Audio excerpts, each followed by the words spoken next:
name of the lesson is, where there is no counsel, marriages fail. If there is no counsel, marriages fail.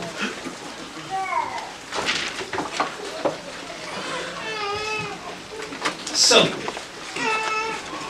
just based off that title alone, you should be able to tell that what we about to be talking about. I'm not necessarily about to be dealing with the steps to marriage verbatim, but my emphasis is going to be more on the importance that counsel plays in your marriage before you get married, during your marriage, so on and so forth. Because before you can get married in this truth, you have to have counsel.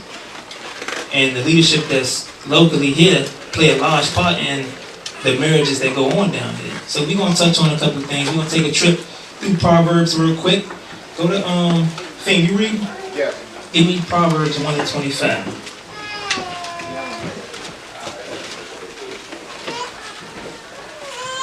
The book of Proverbs, chapter 1, verse 25. But ye have set at naught all my counsel, and with none of my reproof.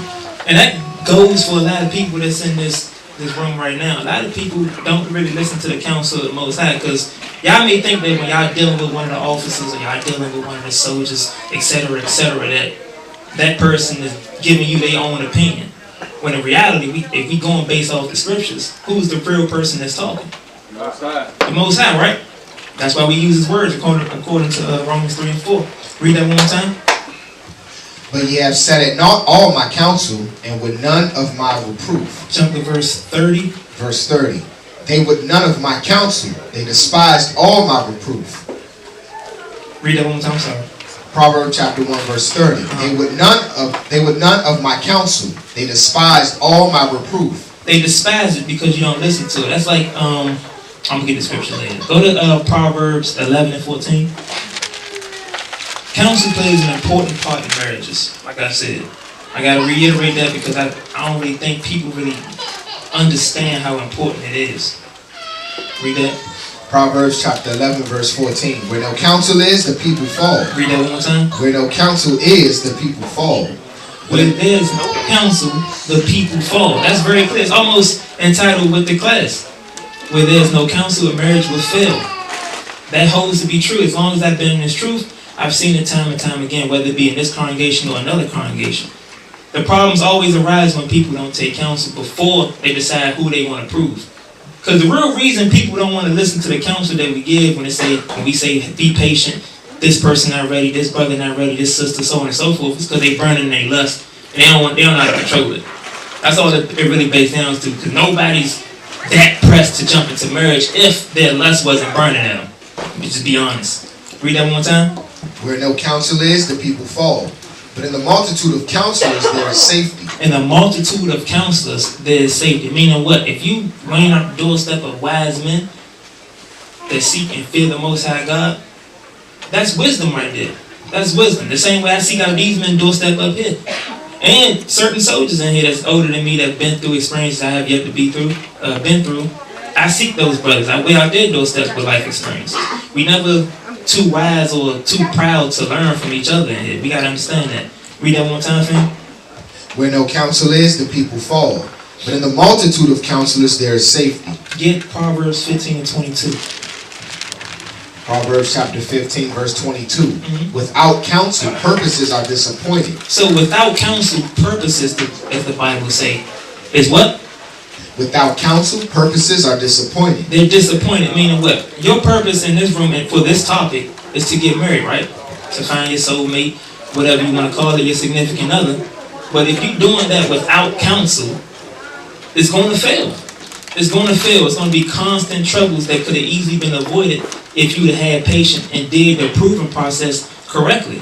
But when you jump out there hastily, not really knowing what you're getting into, not really adhering to the counsel you was given, you're going to end up you're going to have to lay in the bed you make. Meaning what?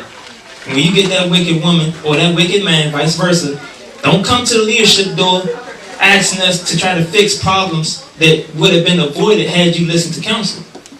Y'all wait till y'all make y'all bed and try to make us fix the problem for you. It don't work like that. Now you married, y'all can't go nowhere.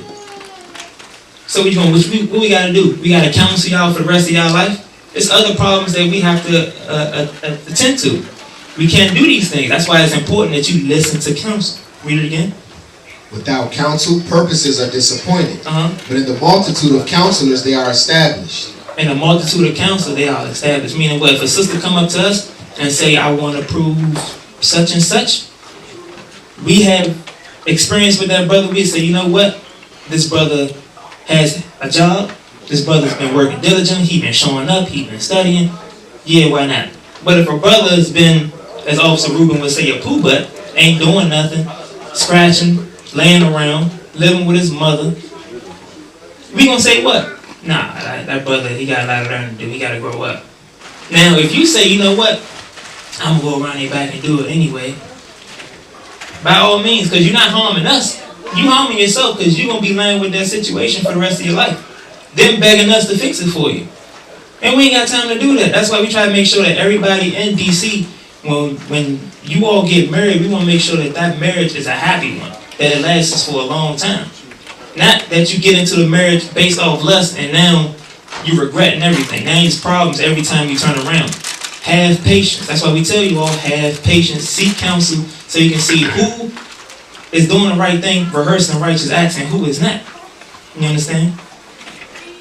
Men, do y'all understand? Yes, sir. All praises. Let's get Proverbs 19 to 20. Proverbs chapter 19, verse 20. Hear counsel and receive instruction, that thou mayest be wise in thy latter end. You know what? Because, at least in this congregation, since I've been here, there's been a few marriages that... Read it one more time. Hear counsel and receive instruction, that thou mayest be wise in thy latter end. There's been a few marriages that happen in DC where they receive counsel before they actually get married. So during the proving process, they will receive counsel, but they don't listen to it and they hastily jump into the marriage anyway when things haven't been worked out. Now they looking like fools. They struggling. They regret it, which is one of the biggest things we try to avoid here in DC. I've never seen more marriages until I joined IUIC. Especially in DC. It seems like every other month somebody's proving or somebody's getting married. That's a beautiful thing. So for people, if there's any in here that would think that the brothers up here have it out for anybody, we don't want to see y'all have happy, flourishing marriages or whatever the case may be, you got to get your mind right. So all we see in DC is marriages, babies popping up left and right. This is the biggest family atmosphere you can possibly be in. So what we tell y'all is have patience, wait, and when the Most High gives you your significant other, your portion, just be happy with what you get, but make sure you seek counsel before you make a move. Otherwise, you will regret it for the rest of your life. Read that one more time, Shane. Hear counsel and receive instruction, that thou mayest be wise in thy latter end. Read 21. Verse 21. There are many devices in a man's heart. There are many devices in a man's heart. Meaning some people can come up here and seek counsel fraudulently, meaning they just want to hear what we say. They're not going to really necessarily do or adhere to the counsel that we give them. Or they will go to somebody else amongst the congregation, their homegirl or whatever you want to call it, who has no experience in marriage, who has no experience and wisdom in the scriptures or understanding. Read that one more time, that latter end. Verse 21. There are many devices in a man's heart. Nevertheless, the counsel of the Lord, that shall stand. The counsel of the Lord is what's going to stand, not the devices of your own mind, not your personal opinion, not your personal experience. Because what a lot of us don't understand is our worldly interests or the things that we attract to in the world with a sister or brother, it doesn't fly in the truth. It does not work. You would not get a righteous man with your worldly tactics. It won't work. It won't work. And back in the day, before we all got here, we can pick and choose who we want and go after them. That's it. No judgment, no wisdom. We don't ask out. We don't even bring them home. Lord knows we don't bring them home and meet no parents. And why not? Because your mother or your father is going to sit and like, nah, don't bring that nigga back up in here. Or don't bring that hoe back up in here. X, Y, and Z, blah, blah, blah. We never like counsel. That's why a lot of our people are in single parent houses. Nobody was there to tell them, hey, sister, just wait, that brother not right, wait till him get his mind right, wait till he make X amount of moves, then start proving him, then do this. That would avoid a lot of single parent houses. But what they do, they had their legs spread wide for any and everybody. Nobody's over their shoulder to tell them and look out for them as a daughter or as a sister to say, look, just wait, do this, do that. They out here running reckless. Read that one more time. There are many devices in a man's heart. Mm-hmm. Nevertheless, the counsel of the Lord that shall stand. Now watch this. Get Sirach 6 and 2.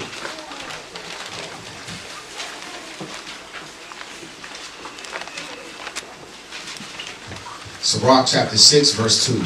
Extol not thyself in the counsel of thine own heart. So don't listen to the counsel of your own heart, because we all know that the mind is most wicked, right? What scripture is that? Stand up. Mike. Mark 7:21. Yeah, that's a precept. Or Galatians 5:16, I think too. Nah, that's not the one I'm looking for. You're not wrong though, that's just not the one I'm looking for. Go ahead, class, let's show me. Learn that answer. Jeremiah 17:9. Jeremiah 17. That's why the scriptures always say, you shouldn't listen to your own opinion. Let God be justified in His words. Let's speak His words, because of what? Our mind is wicked as hell. So we may make something logically make sense to ourselves, but when we ask somebody else get that outside. When they outside looking at it, they say, nah, bro, don't do that. That's stupid as hell. But in your mind, you're like, man, this is perfect. This is gonna work perfectly. She got everything I'm looking for. Yeah, she got everything you're looking for. A big booty and a smile. That's it. That's all she got. No brain. No nothing, can barely read. There's all kinds of stuff messed up with her, but you can't see that because you in your lust. We got to get out of that. Freedom. Extol not thyself in the counsel of thine own heart, that thy soul be not torn in pieces as a bull straying alone. What happens when a bull strays away from his herd?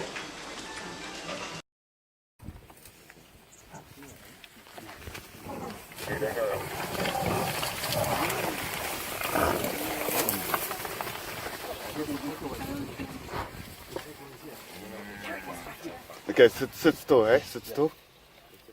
Sit still. Sit. Oh, they've missed it. They've missed it.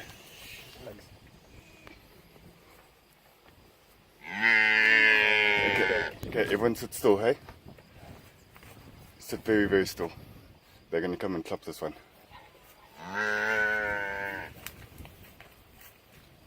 Sit still. Sit still. Sit still. Read that scripture one more time, fam. Extol not thyself in the counsel of thine own heart, that thy soul be not torn in pieces as a bull straying alone. I'm sorry, read that one more time. Extol not thyself in the counsel of thine own heart, that thy soul be not torn in pieces as a bull straying alone. That was the same thing we all just witnessed on the screen. As that bull straying alone, you're bound to get devoured within your own thoughts, because you're trying to justify your wickedness. You're trying to justify your lust. You're trying to justify entertaining whatever demon it is you battle with. In this case, it's not adhering to counsel when it comes to marriage, which I feel like is one of the most important things you can possibly do. We all know the man got to have a job. We all know the sister got to be modest. We all know these things. We all know we got to have our own home or be working to get one, so on and so forth. But what we tend to overlook is the counsel that goes into it before we even choose who it is we want to prove, or what to do during the proving process. How do you do it? Seek out people who went through that process already. Seek out people who've been married for over 10 years, how to deal with X, Y, and Z. Because ain't nothing new under the sun. There's plenty of wise men in here that have been married for a long time. We got to be able to seek out counsel that can help us with our marriages. That's very important. Read on. Thou shalt eat up thy leaves, and lose thy fruit, and leave thyself as a dry tree. Meaning what? You're gonna be devoured. You're gonna be done. You're gonna be decimated. Why? Because in this particular subject, you didn't listen to counsel. Or better yet, you didn't want it in the first place, so you went around leadership's back and trying to seek out who you want according to your own lust. Just because, just tell y'all brothers, man, just because a sister comes in, she may be fine to y'all, she may be bad, she fits all your physical needs. She throws on fringes, it's over. That sister's righteous. She has everything. She came in here with her fringes on her own. That means she's seeking the Lord by herself. Who she talked to before she get in here? Officer Malachi? Oh yeah, she got to be righteous. Because Officer Malachi don't tolerate no foolishness. Then you jump up on it without telling us, without trying to see. And she been in the truth 34 minutes. She just left security. Now all of a sudden, that sister's righteous. We don't know nothing about her, nothing. But because you so burned up in your lust, all you really looking for, honestly, is you looking for a whore to come in here with fringes on. Just so you can justify your foolishness. Psalms chapter 16, verse 7. Watch this. I will bless the Lord who hath given me counsel. What did the Lord do? I will bless the Lord who hath given me counsel. My reins also instruct me in the night seasons. So the Lord is the one giving the counsel, right? Now watch this. Get Psalms. I think it's 75 about promotions. Or is it 78? Psalm 75. 75. You get that 6. Psalm chapter 75, verse 6. For promotion cometh neither from the east, nor from the west, nor from the south. So when we promote a brother up, or a brother get promoted up somewhere, it's not just coming out our butt. It's coming from who? Read on. But God is the judge.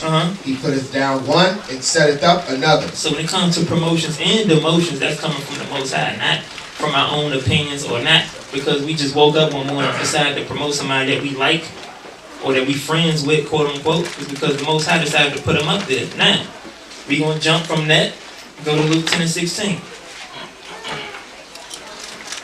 Remember what the scripture said in Psalm 16. The Lord is the one that's giving the counsel, right? Psalm 75 say that he's setting up people in a rank, right? Leadership. Read that. Luke chapter 10, verse 16. So when that leadership or that ranking brother gives you that counsel according to the Lord, read. He that heareth you, heareth me. What did Christ say? He that heareth you, heareth me. Christ said, he that heareth you, heareth me. So the person that you're really listening to when we coming out the scriptures is who? It's Christ. So who are you really not listening to, or who are you really disobeying? You're not disobeying us. You're disobeying the Most High and Jesus, his son. That's it. We got to really understand what the scriptures say. He's the one giving the counsel. He's using the people that, not even just the people he promoted, but he's using the people he promoted, the ranking brothers or leadership in whatever respective school, right, as vessels to bring out his word, which is really who talking? Jesus Christ, right? Continue reading. He that heareth you, heareth me. And he that despiseth you, despiseth me. He that despises the words that come out of your mouth is really despising the words that I'm saying, because we supposed to be speaking the Bible anyway. Read on. And he that despiseth me, despiseth him that sent me. I see how deep that goes. That goes very deep. So when we understand how leadership is set up respectively in IUIC, when you got your soldiers, officers, captains, deacons, so on and so forth, bishops, we got to understand that when these brothers are bringing out counsel or anything in accordance to the scriptures, it's really the Most High God talking, or his son Jesus the Christ, through his spirit when we reading his words according to Romans 3. That's how we justify it. The officers don't sit up in the council room, as far as I'm concerned, and just spew out opinions. They don't do that. They give advice and instruction based off the scriptures. So that's really Jesus the Christ, the one that's speaking through them. But the reason why y'all may not listen, or don't want to listen, or don't want the counsel at all, is because maybe I don't see the brothers as, I don't know, spiritual men with experience. I'm not really sure what can be the possibility, but we got to really harken down, humble ourselves, and seek counsel. That's the only way our marriages are going to succeed. That's the only way they're going to work and have longevity, is if we seek counsel. Problems going to rise up in the flesh. We all know that, right? But how do you fix these things? Because you and your spouse are in one accord with the scriptures. Communication solves everything. All this is in conjunction.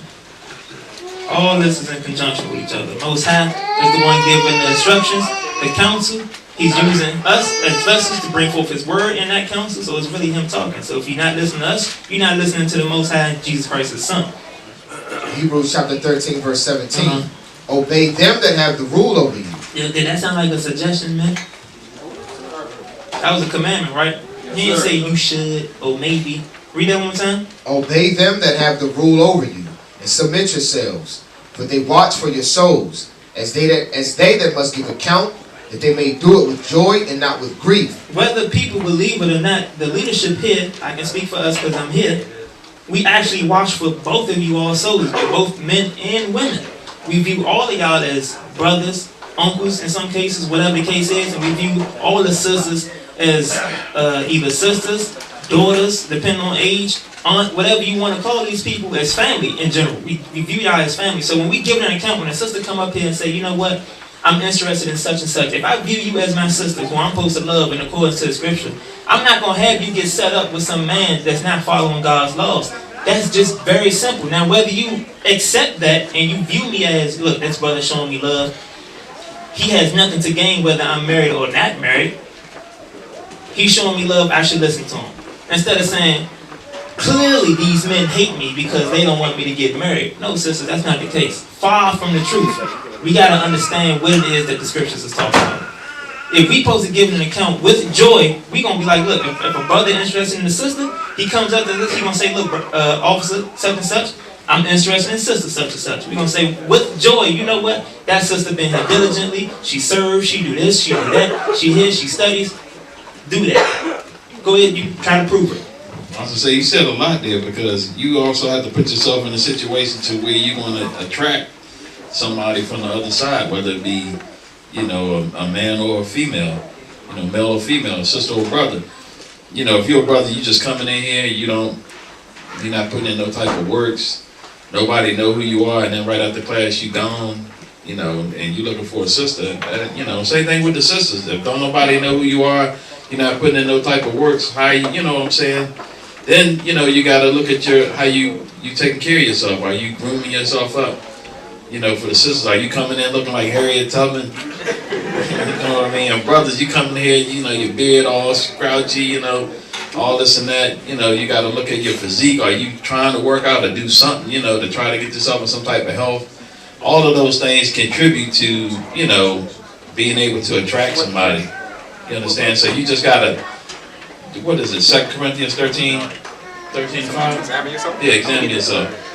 You got to examine yourself in all aspects. You know what I'm saying? You got to examine yourself and see what can I do that's going to put me in a position to where I can, if it's your goal to find a mate, You just can't just, you know, faith without works is dead. So if you just sitting around and God just give me somebody and you ain't willing to put in no type of efforts, it's not going to happen.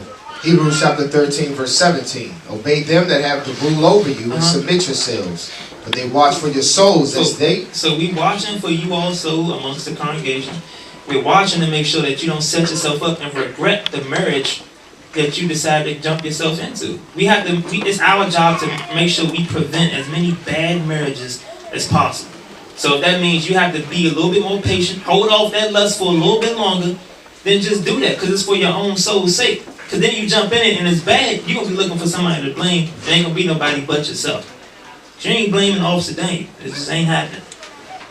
Obey them that have the rule over you and submit yourselves. For they watch for your souls, as they that must give account, that they may do it with joy and not with grief. And not with grief. We don't want to give bad reports when it comes to brothers and sisters looking to prove each other. Read. For that is unprofitable for you. Right. Read. Pray for us. The scriptures tell you to pray for us. So in this situation, especially when we giving counsel, you should be praying that we giving you all righteous counsel according to the scriptures, and not just some vain opinion because we may have some personal vendetta against somebody, or that's what you believe. That's why you have to pray that we have a good conscience when we come in there with the counsel, not us spewing out some garbage. Read on. Pray for us, for we trust we have a good conscience in all things, willing to live honestly. Willing to live honestly. Jump to Sirach 32 and 19. Sirach chapter 32, verse 19. Do nothing without advice. The Bible tells you to do nothing without advice. Meaning what? Seek counsel in everything. You unsure, seek counsel. If you think you sure, but you're not 100% right that something's going to go the way you think it is, seek counsel. If somebody has experience in something you don't have a lot of experience in, seek counsel. Anything that you're going to do that you don't really know too much about, you got to seek counsel about it. If it's a problem that you can't solve, seek counsel about it. Somebody knows something about something. We got to understand that and be able to seek out that help when it's always ready. Our phones are open all the time. We don't turn nobody away. We got to understand that we are up here to help each other out. Both brothers, sisters, officers, whatever your rank is, security, whatever your job is, we all here to put a brick in for each other to help us get the same goal. Read that one more time. Do nothing without advice, and when thou hast once done, repent not. And once you get it, don't turn back from the advice that you got, which is what a lot of people do. A lot of people, there's people in here that will seek counsel literally every day about something and don't do nothing that you hear. I've never seen, and it pisses me off. I'm gonna be honest. I will come, that's like me calling Mendel. How many days in a year? 365 or something like that? That's like 366? 366. 380. Right, 380 days, 390 days of the year, right? I'm calling Mendel literally every single day about something. I'm asking him advice on something. And as soon as I get off the phone, I'm like, I'm not going to do a damn thing he just told me. But I'm calling him every single day, wasting this man's time. That's why the Bible says, repent not, because it's to your own doom and destruction. It's not the person that put his brick in to help you and give counsel according to the scriptures. He's not getting judged. You are, because you're repenting from the scriptures and counsel that he gave out. He or she. Look.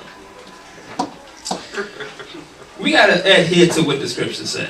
We gotta seek counsel, man, because it's always available. I've never seen a more helping foundation than IUIC. It's always available. Classes everywhere you go. YouTube everywhere you go about any topic. You got the leadership's number. It's always open no matter what time of day. Why not seek it? I was gonna say, yeah, because when I was in a Christian church, you had to make an appointment with the pastor. You had to go call the secretary, set up an appointment, get on the calendar and all that, and then they'll learn nothing. You ain't got to do that here. You can ask anybody, any leadership, anytime you want. Like the officer brought out, we got videos that pretty much touch on any topic that you could go through, write down the precepts, study the precepts if it's something that you dealing with, and they help you to overcome whatever your problem is, whatever situation you're dealing with. A lot of times, even being up here, I got to do that. I got to do that for myself. It's not like I ain't got to do it, or brothers up here ain't got to do that. We got to do it. We deal with stuff, and we got to go through the scriptures our own selves and say, okay, this is how we deal with X, Y, and Z. The Bible describes what type of people get advice and then repent of it, meaning he or she won't apply what they heard. Get Proverbs 12. Go back to Proverbs and get 12 and 15.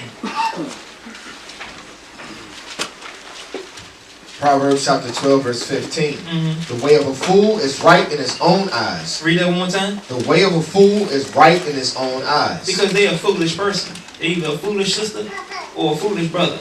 They right in their own eyes, meaning everything you just said was void, invalid. Just had no importance, no weight, no nothing. Because they already got their mind made up in their own head. Because they think they're wise. And that's the scariest thing, when a brother can't do wrong. No matter what you tell that brother, he's right in his head. That's a dangerous person. Brother or sister. Read that one more time.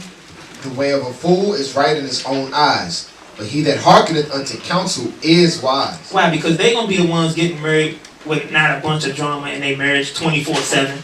They're not going to be the couple you see going to the council room every damn Sabbath. Why? Because both of them are going to be wise. Both of them sought counsel before they got married and during their marriage early, before the problems even arose. And when the problems do arise, because we know that the flesh is going to battle each other either way. It's going to be problems in the flesh, right? But because that brother and sisters both fear the Most High God, they're going to be able to communicate and hash the problem out. Because more times than not, it's because somebody in the house can't humble down and admit when they're wrong. That's pretty much the bulk of most problems, because one person can't say, you know what, that was me. My bad. Now y'all both harboring hatred. Now y'all in the council room. And we got to deal with the he say, she say. When it's all y'all got to do, one person, all they got to do is admit to their fault. Sorry, babe, I did X, Y, and Z, my bad. Or vice versa. Whatever you call your significant other, just apologize and keep it moving. Communication solves all that, but because we ain't humble, we prideful, and because the marriage wasn't founded on the right foundation in the first place, now there's problems 24/7. You constantly walking in and out the council room because you jumped in there off your own lust. Now you worrying us to death. Yeah, you brought up every point. You said it wasn't built on a solid foundation. Because it's like a building. If you build a building on sand or any foundation that's not solid, it's not going to stand. So you got it. That's why it's important to get the counsel first, to get on that strong foundation. Now watch this. Because when you don't listen to counsel, right? You adhere to your own foolish thoughts. You're going to end up with what you want. You're going to end up with what you want. Get Sirach 26 and 23. You're going to end up with what you want. Then you're going to be seeking help. Then you're going to be seeking counsel when the damage is already done. Sirach chapter 26, verse 23. A wicked woman is given as a portion to a wicked man. A wicked woman is given as a portion, meaning that's his blessing, to a wicked man. Then we wondering why problems are arising left and right. Now we got to deal with the he say, she say. Why? Because we didn't listen to the counsel we was given before we even got married to that individual. Now we trying to play blame game.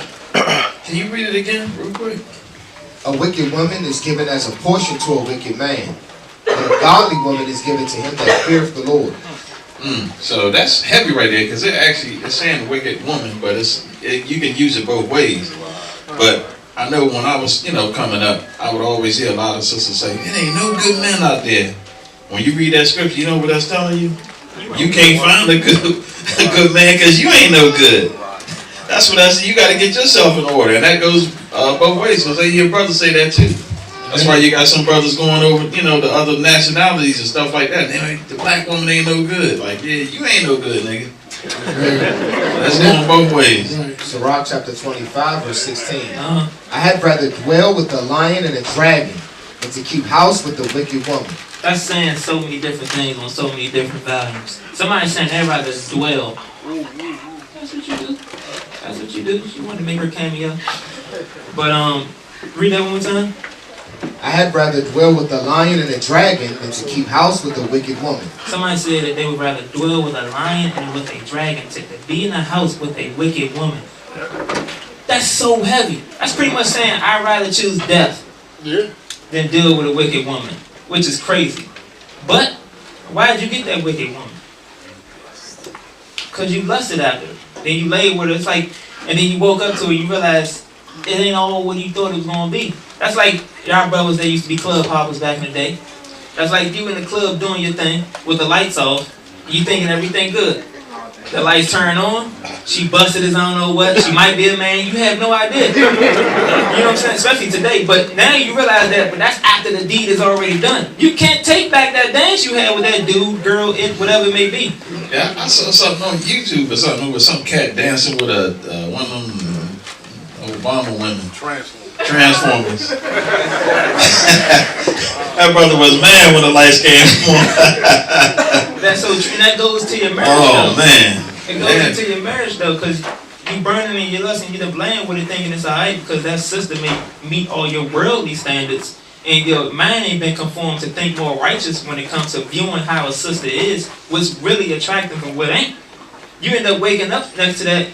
Come to find out that's what you've been lusting after the whole entire time. But at that point, it's too late. It's too late. Read on.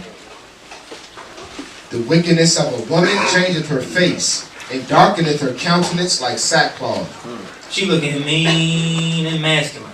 That's exactly how she like. She can do a windmill reverse slam dunk between the legs. That's how masculine she look. Yeah, that's that strong, independent black woman. It is. You're dealing with right there. That's exactly what that is. Read on. Her husband shall sit among his neighbors. Now this is you coming to us. This is the equivalent of you coming to us. He gonna sit amongst his neighbors. Read. And when he heareth it, shall sigh bitterly. So when even if you hit your wife's tone of voice one time, if she leave a voicemail, the first thing you.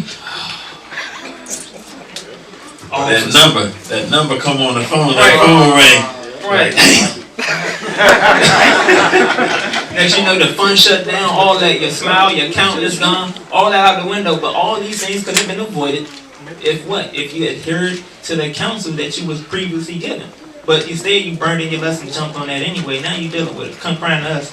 Oh, brother and sister. Well, she was like that before you was with her. But you were so blinded by lust you just couldn't help yourself. Sirach chapter 25 verse 18. Her husband shall sit among his neighbors, and when he heareth it, shall sigh bitterly. You know what's key about that? Her husband, meaning they already married.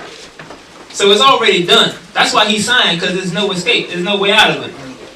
Oh, damn. This woman here. Every time she called his phone, he get one more gray head.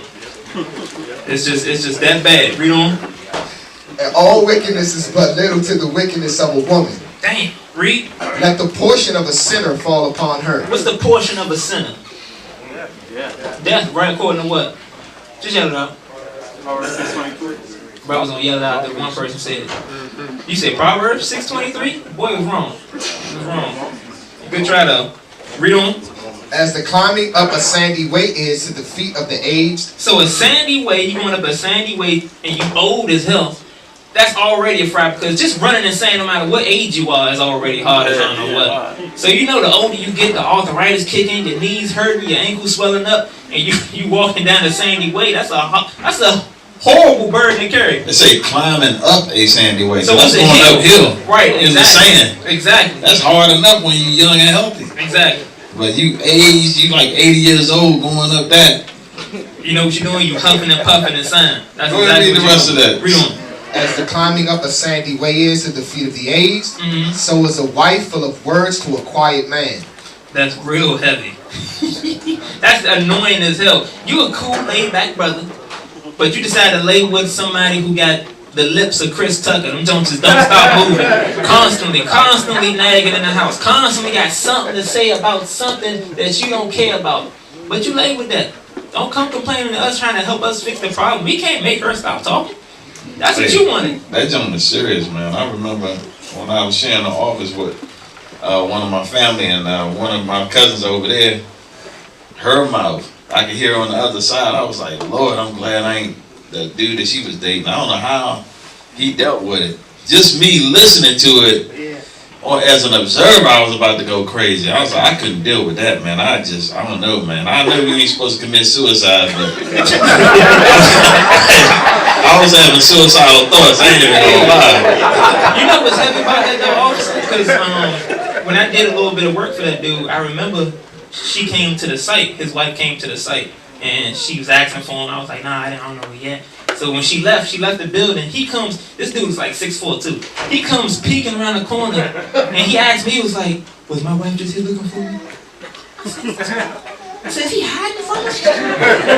This brother's like 6'4", probably like 250, hiding from his wife. That's crazy as hell. Hey, officer, that goes into him not ruling his household. Oh yeah, that goes what I was saying. Scared as hell. But that's how wicked a woman can be. She can break you down. It's like water to a metal. It's going to eventually rust. Everybody got their breaking point. Read on, verse 21.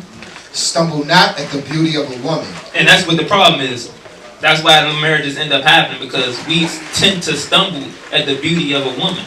And that's the damn problem. That's that lust. Read. And desire her not for pleasure. And that's all we want. We say it's for marriage. We say we want her because she seems righteous. We say we want her because she seems modest. Or vice versa. Or vice versa. But it's really for what? Read that bottom precept again. And desire her not for pleasure. Don't desire that sister for pleasure, like what you read in Tobit. You want to be up in age with this woman. Once it all goes away, once the physical attraction goes away, you're gonna be stuck with a friend. So that means that if y'all not friends, what's gonna happen? Y'all just gonna be bickering and arguing. And that happens as soon as you get knocked the boots the first time, you instantly bickering because y'all wasn't friends to begin with. The proving process was horrible. You didn't listen to counsel, so on and so forth. The list goes on. Shalom. This is Bishop Nathaniel of Israel United in Christ. Please subscribe to our YouTube channels. Stay up to date with our latest events, music, and classroom lessons.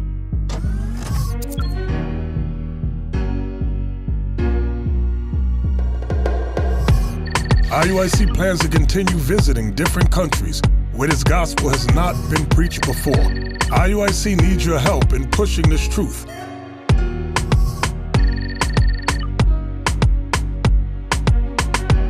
So join us. Subscribe to our Instagram, Facebook, Twitter, and podcast, and stay up to date with us.